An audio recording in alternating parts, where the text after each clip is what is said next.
Welcome back. This will be your first lesson in our grammar and punctuation unit, and we're going to start with some of the most basic stuff. Please, again, don't be insulted. I'm starting here for a reason so that you can have the terminology and the concepts in mind before we build on them a little bit later. You wouldn't want to add before, you wouldn't want to try to divide something before you know how to subtract something, right? Same concept. Please feel free to take notes. I highly recommend that you take notes.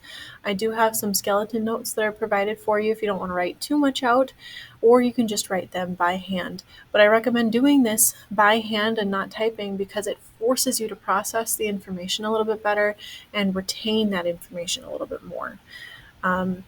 Take notes in some form. At the very least, don't just sit and watch because you're not going to retain very much that way. Our goals: by the end of this section, you should be able to write sentences which vary greatly in complexity.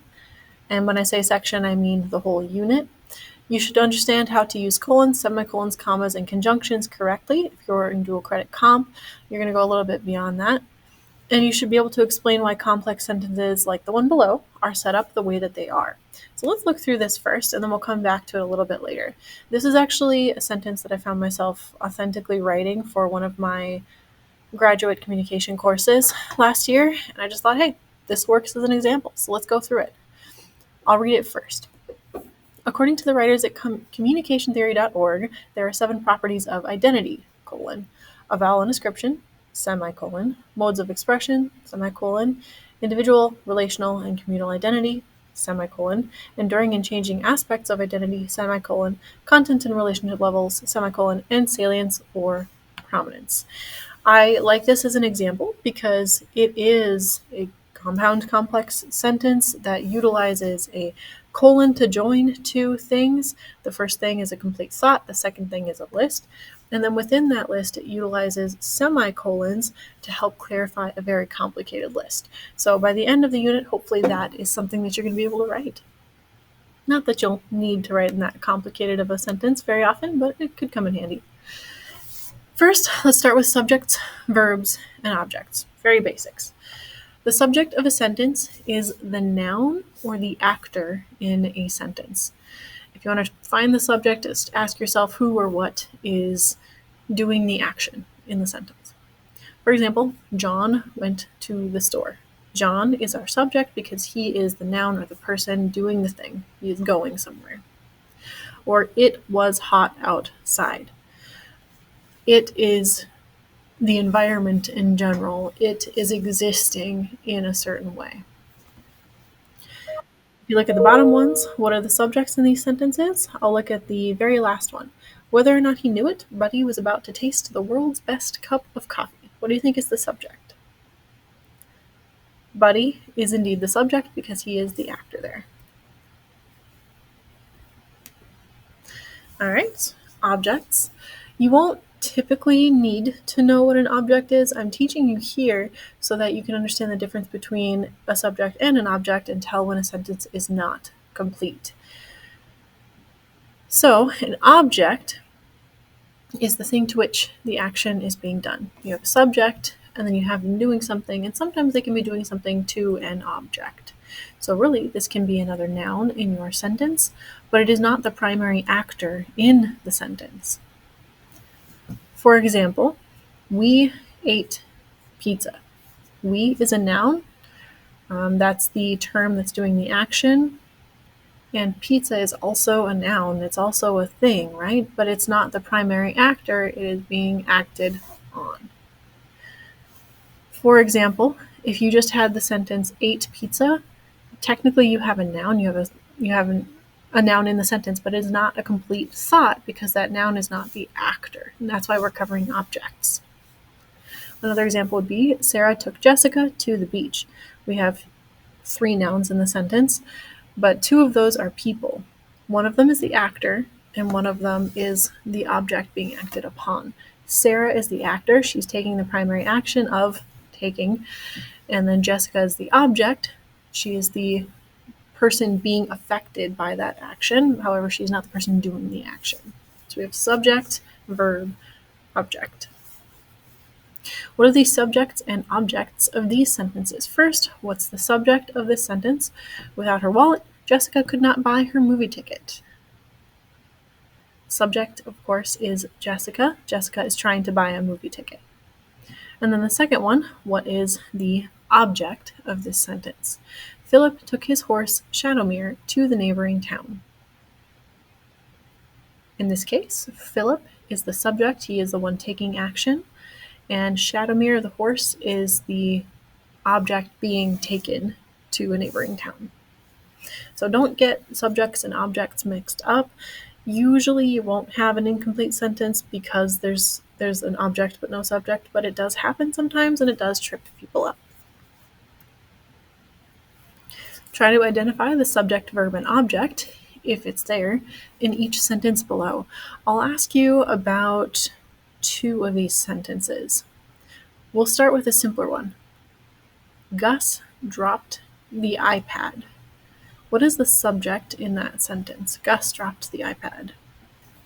The subject, of course, is Gus, and the object is iPad.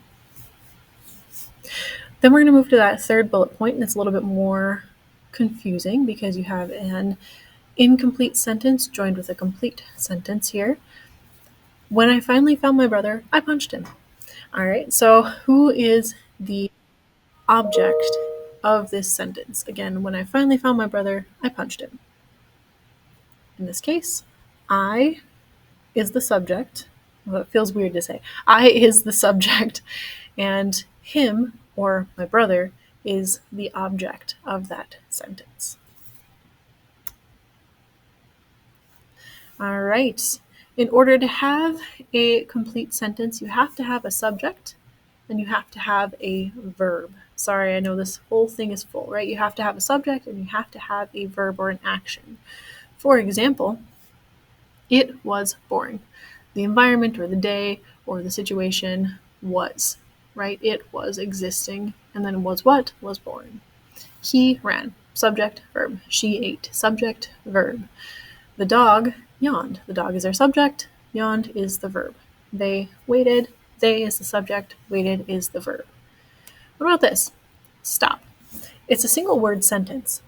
However, it still works as a complete sentence. This is one of those instances where the rule is broken because English is kind of weird.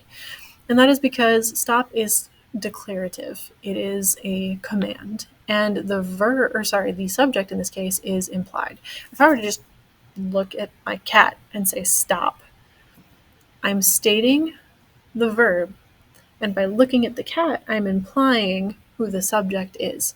So in that quick communication, there is still an implied subject and there is a verb, so it's technically a complete sentence. So declarative sentences are one of those exceptions to the rule ever so slightly because the subject isn't necessarily stated, but it is implied. If you're missing either or both of these things, you probably do not have a complete sentence, and it's pretty easy to tell because it'll sound a little weird if stated out of context. Oh, sorry, I'm going to go back here. There we go. For example, ate the leftovers. Who ate the leftovers? We're missing the subject there, right? Same goes with jumped the fence. Who or what jumped the fence? We're missing the subject. Same with froze. Same with sang. Those are both actions without their subject. They're both verbs without their subject. Dog. That one sounds really wrong, right? To just say that alone, and that's because it's missing the verb. So when you're missing one of those things, it's typically not a complete sentence. Sounds simple right now, but when we start joining clauses, that's when this gets tricky. Incomplete sentences can contain both a subject and a verb and still be incomplete. That's because you combine clauses or you add terms to the start of a clause that make that clause dependent or depend on more information. They depend on an independent clause to fill in the missing information, and they sound incomplete when they're stated on their own out of context. For example, this one right here, if I were to say he was thirsty, I have a subject and a verb, right? He was what? Was thirsty. That's fine. However, when I add this word to the start of it, when I add this conjunction to the start of it, it makes our would-be complete sentence dependent. This word because implies that there's more to the story. If I were to just stop and walk up to you and say, because he was thirsty, you'd probably have some questions. What happened because he was thirsty? What did he do because he was thirsty, right? The word because and those longer conjunctions make it necessary for us to finish the story. Same goes for the next one. She helped him. These three words could be complete on their own. Subject, verb, object, right? Complete sentence. However, when we add this to the start, even though that implies that there's more to the story and we need to finish the thought, this, therefore, is not a complete sentence, even though she helped him. It could be complete if I were to finish the thought. And I'll try that for both of these first two. I could say, because he was thirsty, he bought a bottle of water. That'd be fine. Or I could switch the two clauses around and say he bought a bottle of water because he was thirsty. For the second one, instead of just saying even though she helped him, I could say even though she helped him, she didn't want to. Or I could say she resented wasting an afternoon even though she helped him. It's not perfect, but hopefully you get the idea. Basically, you can combine the two clauses. Just make sure that you finish your thought. I'm going to pause this video there so that we can divide this up into chunks and you can practice a little bit or ask questions if you need to.